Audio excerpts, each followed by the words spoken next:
जब भगवान श्री राम, माता सीता और लक्ष्मण वनवास के दौरान गंगा तक पहुंचे तो उन्हें नदी पार करनी थी। राम के मित्र गुह उनके स्वागत को दौड़े चले आए। उसी समय गुह का एक विनम्र नाविक केवट अपनी छोटी सी नाव लेकर भगवान की ओर आया। उसने हाथ जोड़कर कहा, प्रभु, मेरी एक विनती है, कृपया नाव में बैठने से पहले मुझे आपके चरण धोने दें। गुह ने कहा, केवट, पहले प्रभु को बैठने तो दे। पर केवट अड़ गया। उसने राम से बड़े विनम्र भाव से कहा, प्रभु, मैंने सुना है आपके चरणों की धूल से पत्थर भी स्त्री बन जाते हैं। अगर आपकी धूल मेरी नाव पर पड़ गई तो मेरी नाव लकड़ी के हर टुकड़े के हिसाब से 100 स्त्रियों में बदल जाएगी। प्रभु, मैं एक नाविक हूँ, एक ही स्त्री की देखभाल मुश्किल है, 100 की कैसे करूंगा। बस आपकी चरण धूल मेरी नाव पर न पड़े, इसलिए उन्हें धोने की अनुमति दें। राम मुस्कुरा दिए। माता सीता भी भावुक होकर उन्हें देखती रहीं।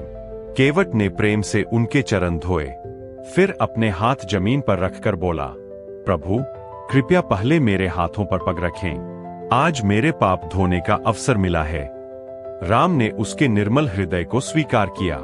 नदी पार करवाने के बाद माता सीता ने अपनी एक अंगूठी निकालकर राम को दी, संकेत करते हुए कि वे इसे केवट को भेंट कर दें। राम ने कहा, लो भैया, तुम्हारी सेवा का फल। पर केवट पीछे हट गया।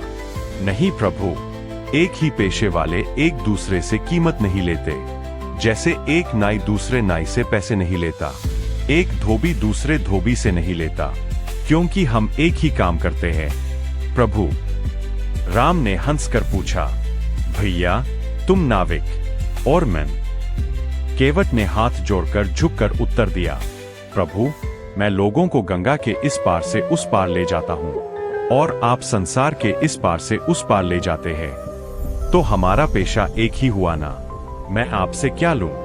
बस जब मेरा समय आए तो मुझे भी भवसागर से पार करा देना। प्रभु, यह सुनकर भगवान राम के हृदय में प्रेम उमड़ पड़ा।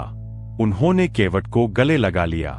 उसी क्षण भगवान ने उसे वरदान दिया, आज से तुम्हें फिर जन्म लेने की आवश्यकता नहीं, तुम्हें भौतिक संसार से मुक्ति मिली।